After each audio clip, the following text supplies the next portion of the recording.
How's everybody doing? Appreciate the opportunity to visit with you. Really excited about the upcoming season. I did want to take a moment and welcome and recognize our new commissioner, Tony Petitti. Could not be more excited about what he is bringing to our conference. It has been pretty obvious right from the beginning, the leadership that he is bringing. And we couldn't be more excited as a conference, head coaches and athletic directors. So could not be more excited about that. When we talk about our season and where we're going, obviously we open up the season against a really good opponent at our place, West Virginia, 7:30 national television. So to open the season with that type of opponent is exciting and has our team motivated. When you talk about question marks leading into the season, to me, every year when we come to this, that's kind of how I look at our season, is based on question marks. And I think we probably have less question marks this year than we have in previous seasons. Last year coming into the season, I felt like we had better depth than we had probably since COVID. We were back to more of a healthy roster that we're used to. And now I think we're in a position to give us the best chance to compete in our conference as well as nationally. Just less question marks across the board. You look at us on the defensive side of the ball, I think we got a chance to be better up front with our defensive line. We are bigger. We are more athletic. We are physical.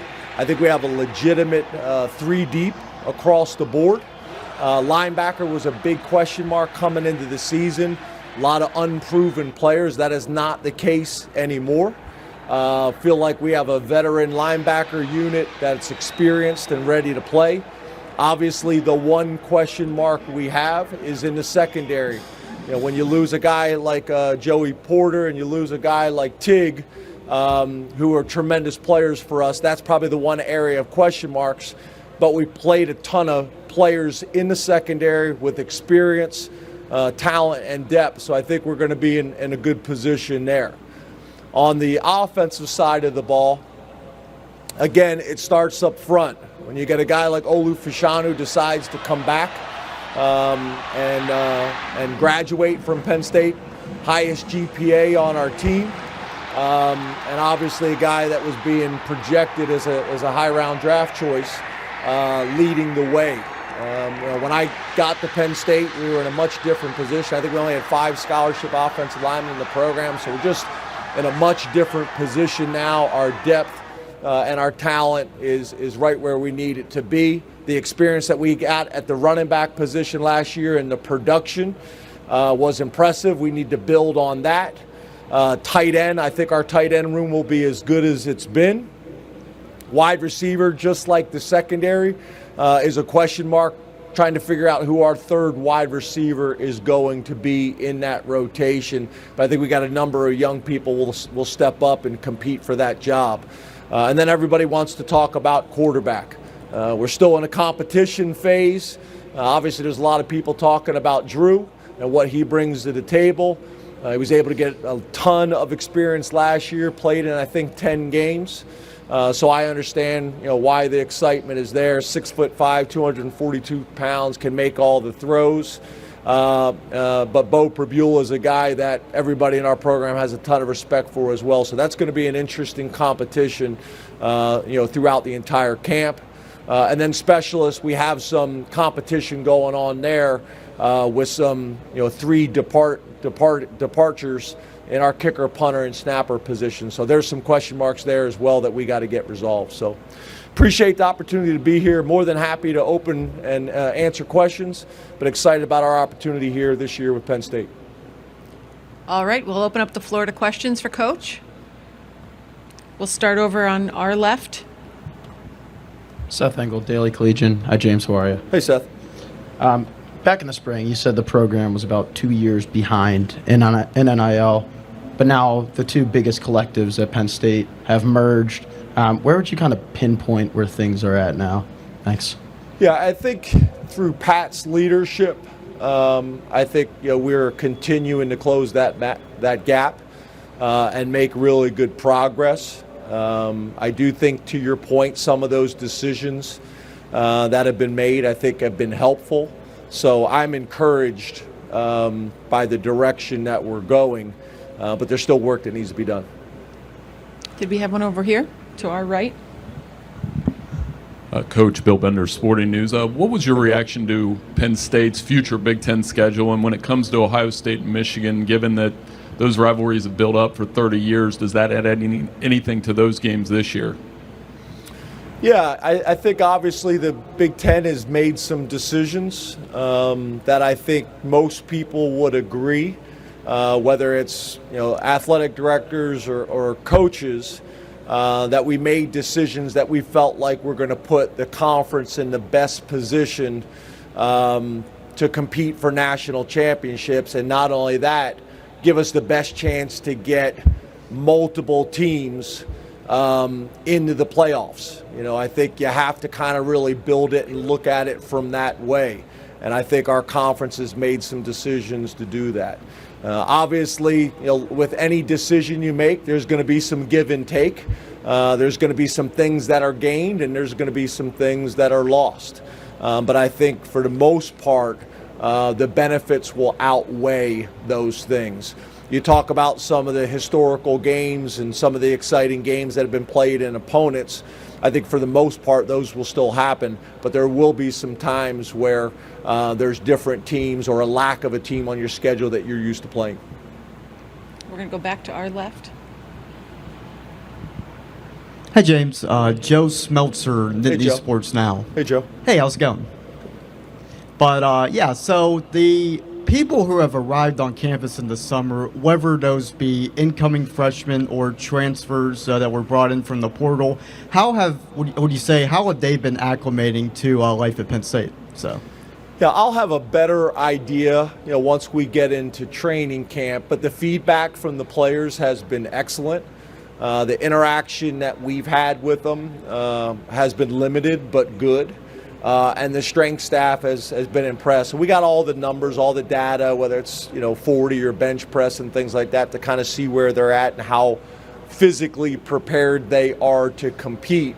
But it's been good. We were fortunate last year to get a number of true freshmen that were able to come in and impact our team in a really positive way. Hopefully we'll have a similar number of guys that are able to do that this year as well. Hopefully there'll be some names that we're talking about in a couple weeks, or at least a halfway point through the season that we are not talking about today. I think Abdul Carter's a really good example of that, a guy that was highly recruited but probably wasn't talking a whole lot about at this media day last year. And by the middle of the season, everybody in the country was talking about him. So it should be exciting, but we're going to need some of those guys to factor into us, either in starting prominent roles or as backups. Coach, we're going to go to our right in the back. Dustin Schutte, Indiana Sports Beat. Hi, James. Hey, Dustin. We all saw your photo from St. Elmo's. Need to know your reaction, your players' reaction to the world-famous shrimp cocktail. Well, first of all, it was a great opportunity to go out and spend some time, with our players.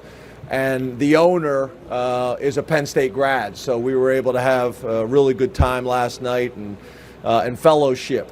As much as I tried to coach them up on that process, my man Adisa Isaac was being well-mannered and eating that shrimp with his mouth closed, and that root, really kind of opened his nostrils up, and that was the end of it. I had one shrimp, and he was done after that. But we had a great night. And but Adisa knows very well about that cocktail sauce and that horseradish now. We're going to go in the back to our left. Daniel Gowan, Lines 24/7. Hey, Daniel.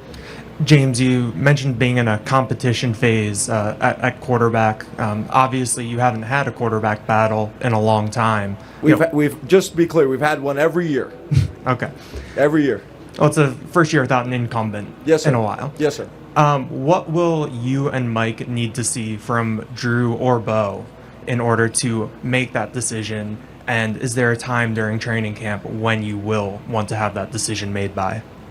Yeah, obviously the sooner the better, but we're not going to rush any of these decisions at any of these positions. We grade everything in every practice, so all the data will be there.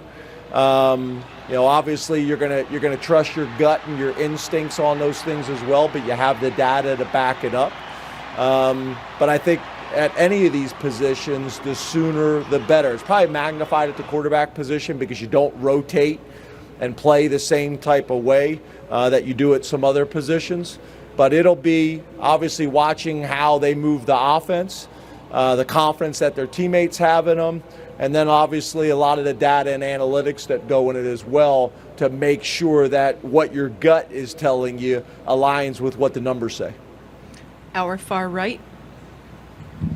Chris Solari, Detroit Free Press. James, I'm wondering about, it's a ways off, but the Michigan State game at the end of the year, moving it to Detroit and playing in an NFL stadium, what are the pluses and minuses for Penn State in that game? Well, I think obviously the one challenge is it'll be a Friday game, so you're talking about later in the season, and you got a short week. And there's, by that point of the year, you got bumps and bruises and challenges with depth. So the Friday night game can be a little bit challenging, but at least it's a level playing field, and we're both, having to deal with that. I do think there's going to be a ton of positives when you talk about that point of the season, being able to play in this venue. I think we'll pack this place. I think our fans will travel well. I think obviously the Michigan State will travel extremely well. It's their home game. So I think it's going to be a great environment. And obviously being indoors that time of year, there's a real positive that comes from that too. So we've had great games against Michigan State. We're looking forward to that as well. But you're exactly right. There's a lot of time between now and then, which also allows us to prepare and be ready for it. We will take one final question for Coach. In the back. Coach Mark Rogers, the voice of college football. Hey, Mark. Your two main chief rivals in the Eastern Division, Ohio State and Michigan, have built their offensive teams in very different ways. How have you structured your roster, your recruiting, your approach to take both of those approaches on? Yeah, for us, it starts about Penn State and building our defense the way myself and Manny Diaz feel like it needs to be built. Offensively, same thing. Mike Yursich and myself and how our offense needs to be built. From a size perspective, from a talent perspective, from a speed perspective, whatever it may be. So although you are going to factor those things in, your opponents and those types of things, more than ever, you got to focus on your program and what you need to be successful running the schemes that you do. We're obviously aware. We study best practice. We're aware of what Michigan's doing. We're aware of what Ohio State's doing. We study those programs too. But ultimately, it's about us and what Manny Diaz needs to be successful in his defense, and Mike Yursich as well. All right. Thank you, Coach. Good luck this season. Awesome. Thank you very much.